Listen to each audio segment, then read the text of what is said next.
Olá, você que nos dá o privilégio da sua audiência aqui na TV Alfa Ômega.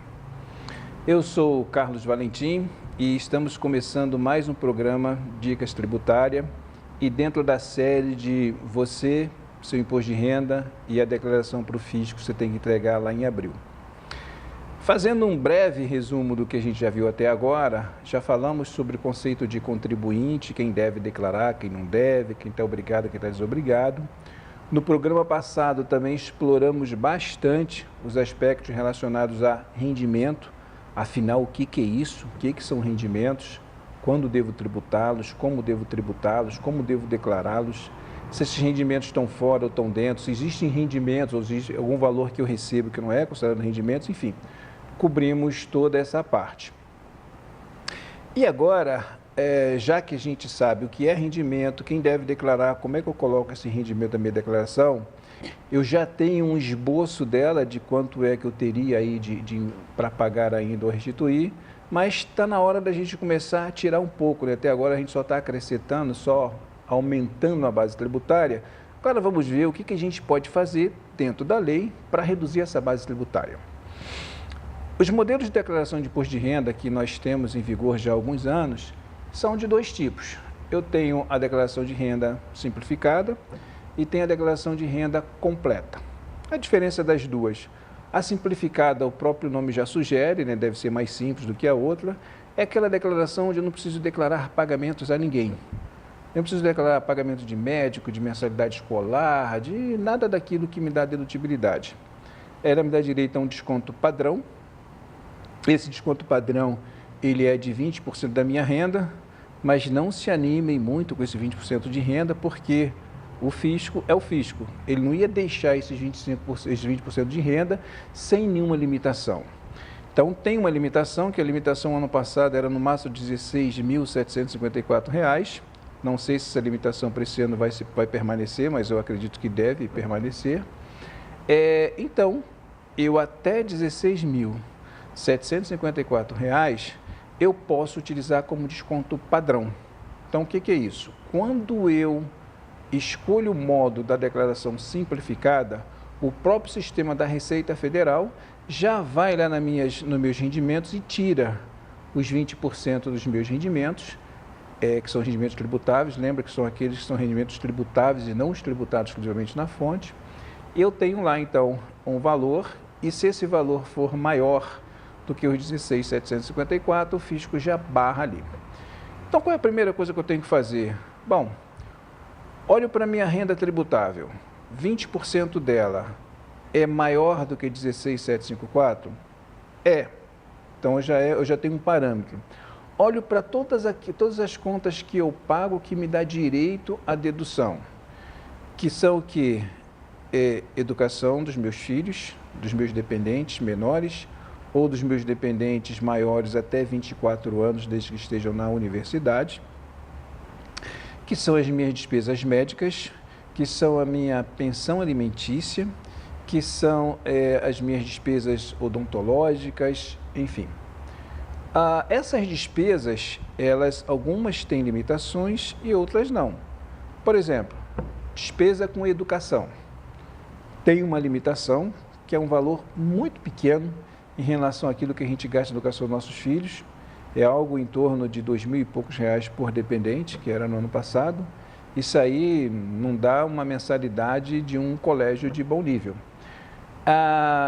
Também eu tenho as despesas dos próprios dependentes, que eu também tenho um valor de dependente que eu posso abater.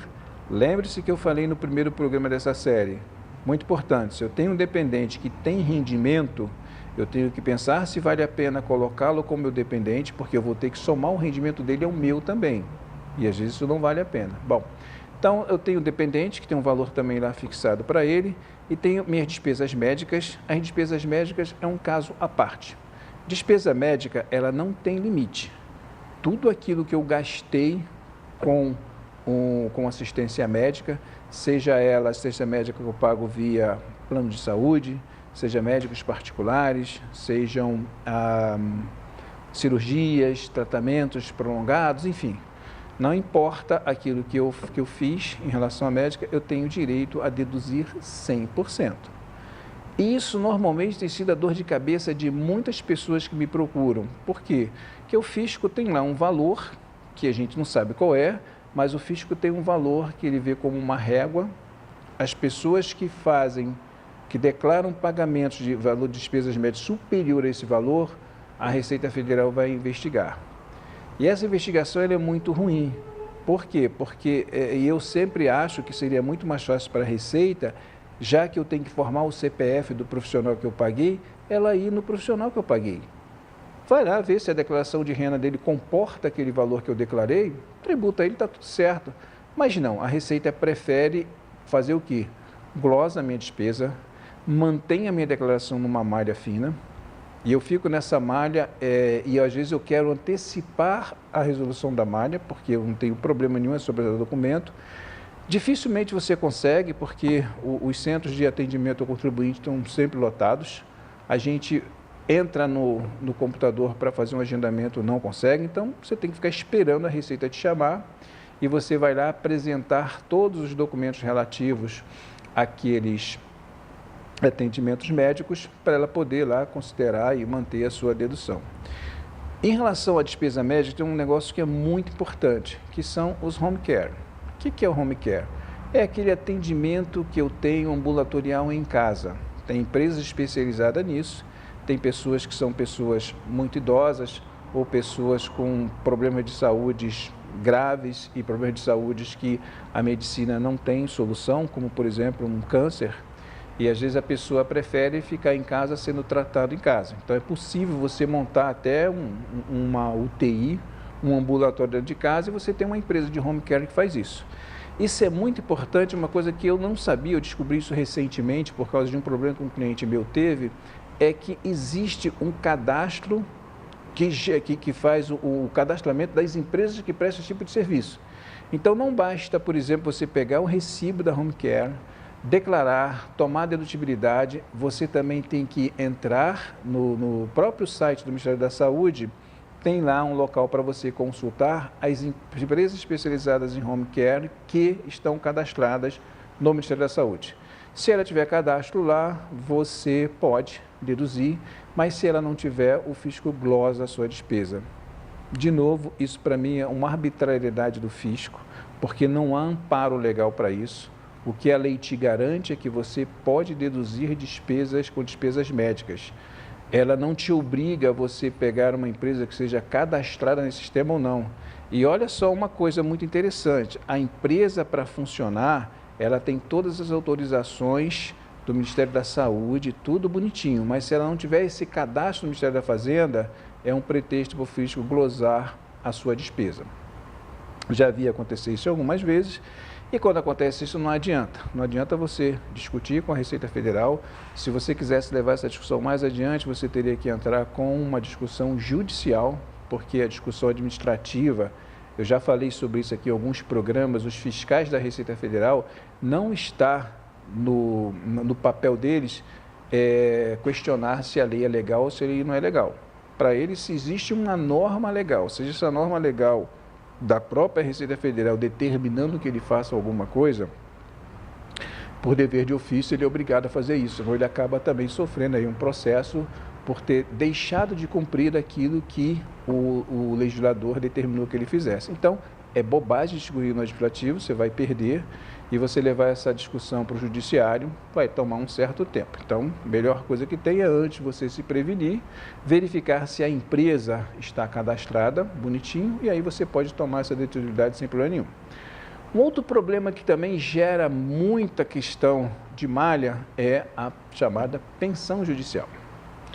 Quando você tem uma pensão judicial, você está cumprindo uma sentença judicial de divórcio, você se separou e você ficou com obrigação de sustentar sua ex-mulher, seus filhos e tudo mais.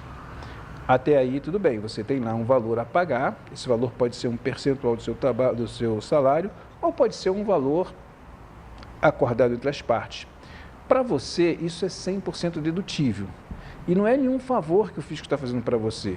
É 100% dedutível para você, por quê? Porque para o outro lado, ou seja, para a sua ex-esposa, isso é renda, e é uma renda tributável.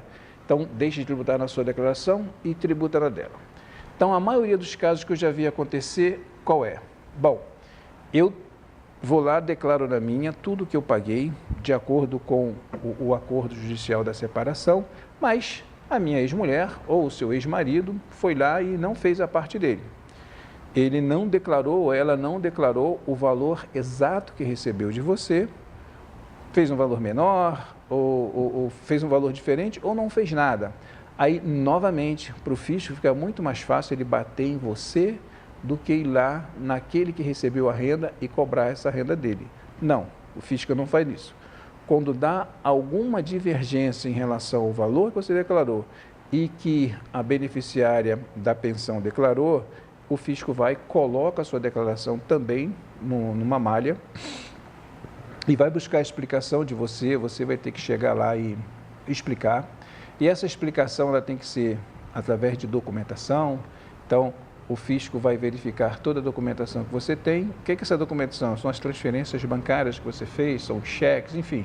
Você tem que provar que você efetivamente pagou aquele valor para você poder ter a liberação da sua declaração. E no caso, por exemplo, que se ela não pagou, aí sim, ou se ela não colocou na renda dela, aí o problema volta para ela. Mas normalmente o problema sempre vem primeiro, porque para o fisco também é uma questão até de simplicidade.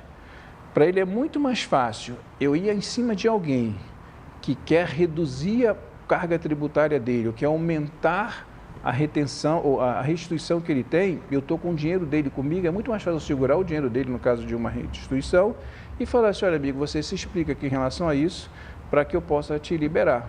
Fora isso, você não vai ter o seu valor de volta. Esse negócio de restituição também é um negócio muito interessante, né? Que você, assim, na verdade, assim, não, eu não considero que eu tive uma restituição, eu considero que eu paguei menos, né? Paguei menos imposto. Então, se eu tenho, por exemplo, um imposto de 15 mil reais e quando eu faço a minha declaração ele vira 10, eu tenho 5 de volta, eu não vou ter restituição de 5, não, na verdade eu paguei 10, tive essa devolução de 5, mas eu efetivamente paguei um imposto sobre aqueles valores todos que eu recebi. Bom, então a questão da dedutibilidade ou a questão das despesas dedutíveis, a gente tem que tomar um cuidado, porque também hoje não adianta também você inventar coisas. Eu já vi gente que para poder zerar a declaração, pegou um valor qualquer que pagou para um determinado profissional de saúde e aumentou aquele valor. Bobagem fazer isso. Bobagem fazer isso por quê? Porque hoje a Receita Federal tem a possibilidade de cruzar os dados. Então, eu já vi caso acontecer também do profissional fazer a declaração dele certinho, com o valor que recebeu, mas o contribuinte que pagou colocar um valor a mais em cima daquele que ele efetivamente pagou. Como não há mais a exigência de recibo, antigamente, sei lá, uns 20 anos atrás, a declaração de imposto de renda ela era entregue em papel e eu tinha lá que juntar na declaração de imposto de renda todos os comprovantes de pagamento que eu fazia. Hoje, graças à tecnologia, eu não preciso mais juntar papel nenhum. Hoje todos esses pagamentos são rastreáveis, eu consigo encontrar, identificar se o pagamento efetivamente foi feito, se foi recebido e se o valor foi aquele. Hoje eu consigo cruzar as duas partes. Hoje eu recebo informações das movimentações bancárias de cada um através do CPF, então eu sei muito bem quem pagou o quê. Então, recapitulando, eu tenho lá dedução por pagamento de escola de filhos, que pode ir até os 24 anos, desde que ele seja universitário. Eu tenho também pagamentos de despesas com saúde. Despesa de saúde também minha e dos meus dependentes. A parte da educação também pode ser sua e dos seus dependentes. Eu tenho também o pagamento que eu posso fazer para... tem uma outra dedução também que eu já ia esquecendo, que essa é um pouco mais recente, de alguns anos para cá, que são os encargos sociais que eu pago aos meus empregados domésticos. Então, eu posso pegar também o valor da previdência que eu paguei para o meu empregado doméstico e lá abater esse valor do meu imposto de renda. E eu posso também fazer um outro abatimento, que é um abatimento mais global, que é de até 12% da minha renda tributável, quando eu faço uma aplicação nos chamados planos de previdências privadas. Então, isso é muito importante, que há uma certa confusão dos dois planos. Eu tenho o P de Previdência e o V de Vida. Eu tenho o PGBL, que é o plano de previdência privada, né, que é o benefícios livres, e tem o VGBL, que é um seguro de vida diferente disso. No PGBL, eu posso utilizar parte da minha renda para comprar um desse aí no final do ano e ter uma redução de até 12% do meu rendimento tributável. Só que aí tem um dado muito importante que as pessoas se esquecem. Quando eu faço a aplicação, eu tenho aí esse benefício fiscal. Só que quando eu fizer o resgate, o produto desse resgate, incluindo aí o capital que eu apliquei mais a renda, vai ser tributado. Se eu faço uma aplicação de longo prazo, 10 anos, por exemplo, essa tributação cai bastante. Então, é um planejamento de longo prazo que eu posso fazer que dá um certo resultado.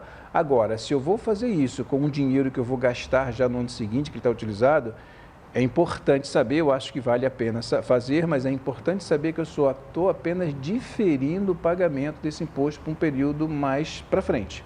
Ou seja, eu vou deixar de pagar o imposto hoje, agora lá em dezembro, mas quando eu fizer o resgate eu vou pagar o imposto integral sobre todo esse valor, inclusive aí o capital que eu apliquei. Bom, então fazendo aí essa rápida recapitulação, já temos nossos rendimentos, já temos tudo aquilo que a gente pode abater da declaração e o mais importante é os cuidados que devemos ter na hora de informar esses pagamentos.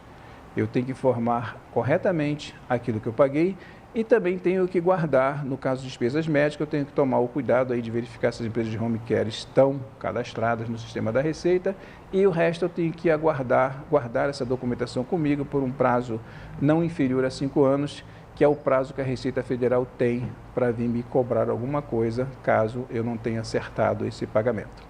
Ok? Então, continuem colaborando, envie suas dúvidas através do e-mail, do meu e-mail pessoal, ou então do e-mail da própria TV, e teremos prazer em ajudá-los. Até a próxima.